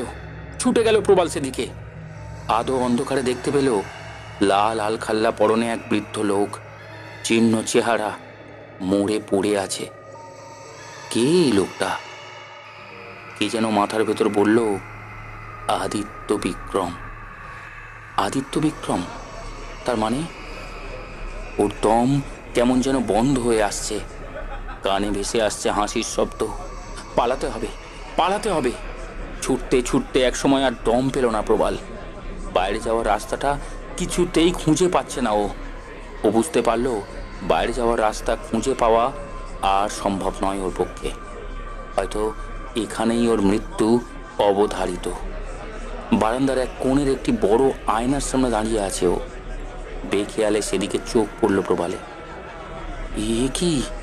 এসব কি দেখছে প্রবাল? আয়নায় প্রবালকে দেখা যাচ্ছে না। প্রবাল কোথায়? ওর সামনে দাঁড়ানো এক সুপুরুষ জমিদার, আদিত্য বিক্রম। চোখে আগুন জ্বলছে, মাথা থেকে ঝরে পড়ছে রক্ত। চমকে উঠল প্রবাল। সঙ্গে সঙ্গে দেখতে পেল একদিকে এক যুবককে, গলাটা ফালা ফালা করে কাটা, রক্ত ঝরছে, দু চোখে হিংস্র দৃষ্টি, নয়ন চাঁদ। আর পরমা, বুক থেকে রক্ত ঝরছে, চোখে অভিমান আর রাগ মিলে মিশে রয়েছে। সে এসে দাঁড়িয়েছে আর এক পাশে। পেছনে তাকালো প্রবাল, কাউকে দেখতে পেল না। হঠাৎ সামনের দিকে ছিটকে পড়ে গেল। মনে হলো কেউ ধাক্কা মেরে ফেলে দিয়েছে ওকে। সঙ্গে সঙ্গে মনে হলো একটা প্রচন্ড ঘূর্ণি ঝড় উঠেছে, ওকে উড়িয়ে নিয়ে যেতে চাইছে। গোটা বাড়ি যেন থরথর করে কাঁপছে। সে যেন যে কোনো সময় ভেঙে পড়তে পারে। প্রবালের নিঃশ্বাস প্রশ্বাস বন্ধ হয়ে আসছে। যে কোনো সময় অজ্ঞান হয়ে যেতে পারে প্রবাল।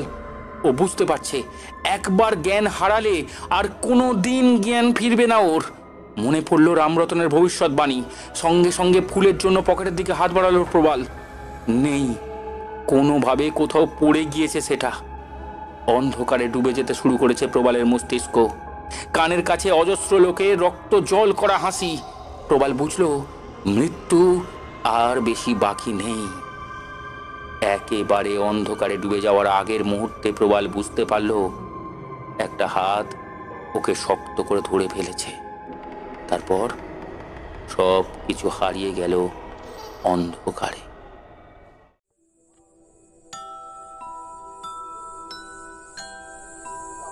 যজ্ঞের আগুনের লালচে আঁচ এসে পড়েছে রামরতনের মুখে। নাকে ভেসে আসছে ঘি, কর্পূর আর পোড়া বেলকাঠ মেশানো একটা মিশ্র গন্ধ। রামরতন মন্ত্রোচ্চারণ করে চলেছেন এক টানা। পাশে বসে রয়েছে সম্রাট আর রাখাল কাকা, আর এপাশে প্রবাল। প্রবালের চোখ বন্ধ, হাত সামনে জড়ো করা। সেদিন রাতে প্রবালকে বাঁচানো যেত না যদি শেষ মুহূর্তে তার হাত রাখাল কাকা ধরে না ফেলত। হ্যাঁ, রাখাল কাকা। আগের দিন রাতে গণনা করে রামরতন দেখেছিলেন সিংহ রাশির যে জাতকের বর্তমান গোচরে রবি উচ্চে বিরাজ করছে সে জাতক রাখাল কাকা। ভাগ্যক্রমে এমন এক জাতকের সন্ধান পাওয়া গিয়েছে এটা ভেবেই অনেকটা আশাপ্রদ হয়েছিলেন রামরতন। গোটা বাড়ি তন্ন তন্ন করে খুঁজেও যে প্রবালকে পাওয়া যায়নি, সেই প্রবালকে আচমকাই দেখা গেল বারান্দার এক কোণে ধুলোয় পড়ে ছটফট করছে। সঙ্গে সঙ্গে রাখাল কাকা গিয়ে তাকে জাপটে ধরে। মুহূর্তে আলো নিভে যায়। বাড়ি ফিরে যায় তার আগের চেহারায়। জ্ঞান হারায় প্রবাল। মোবাইলের ফ্ল্যাশ লাইট জেলে তিনজন প্রবালকে নিয়ে এগোতে লাগলো। রামরতনের নির্দেশে রাখাল কাকা প্রবালের শরীর থেকে হাত সরালো না। রামরতনের পকেটে একটা মালা বেশি নেওয়া ছিল, সেটা প্রবালের জামার পকেটে রেখে দিলেন তিনি। আর সম্ভবত ভয় নেই, ফাঁড়া কেটে গিয়েছে। তারপর একরকম নিরুদ্বেগেই কোনো মতে সম্রাটদের বাড়ি পৌঁছলো ওরা। প্রবালের নাড়ি পরীক্ষা করে দেখলেন রামরতন। বিপদের আশঙ্কা নেই। এখন প্রয়োজন একটু পরিচর্যার। ভোরের আলো যখন পূর্ব দিগন্তে ছড়িয়ে পড়েছে, এমন সময় প্রবালের জ্ঞান ফিরল। রাখাল কাকা বলল, নয়ন চাঁদকে সম্ভবত ও বাড়িতেই কোথাও পুঁতে ফেলা হয়েছে। রামরতন সব শুনলেন।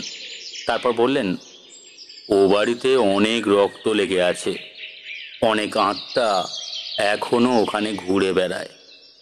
আদিত্য বিক্রমের মৃত্যু স্বাভাবিক ছিল না বোঝা যাচ্ছে। তিনিও পারেননি ও বাড়ির মায়া কাটিয়ে যেতে। নয়নচাঁদের শরীর ওই বাড়িতেই বন্দি রয়েছে। এখনো হয়তো কঙ্কালটুকু পড়ে আছে, কিন্তু তবু তো সেটা তার নিজের।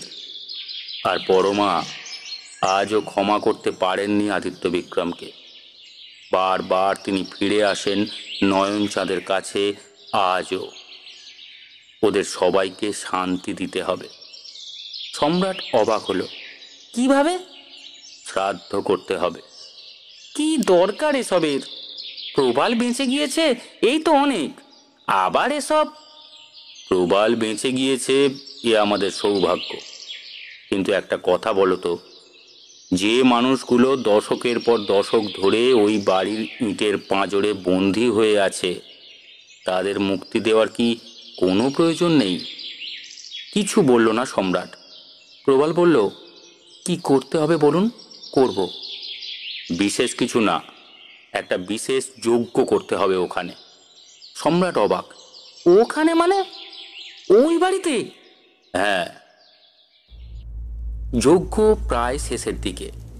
আর একবার আহুতি দিতে হবে, তাহলেই সব অতৃপ্ত আত্মারা চিরদিনের মতো মুক্তি পাবে। নড়ে চড়ে বসল সবাই। কিন্তু এই আহুতি দেওয়ার পর অনেক কিছু হতে পারে। এত বছরের মায়া কাটিয়ে যেতে চাইবে না তারা। আমরা শুধু তিনজনের কথা জানি।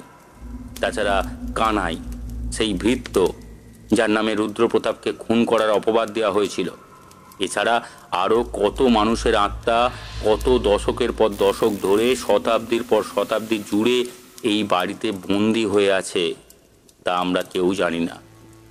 তারা সবাই আজ মুক্তি পাবে, কিন্তু সাময়িক অস্থিরতা হতে পারে। সামনে রাখা কিছু ফুল বেলপাতা তুলে তিনজনের হাতে দিলেন রামরতন। সেই সঙ্গে যজ্ঞের টিকা লাগিয়ে দিলেন সবার কপালে। গায়ত্রী মন্ত্র জপ করো সবাই। সম্রাট, নিজের পৈতে ডান হাতের বুড়ো আঙুল দিয়ে ধরে রাখো, আর বাঁ হাতে প্রবালকে ছুঁয়ে থাকো।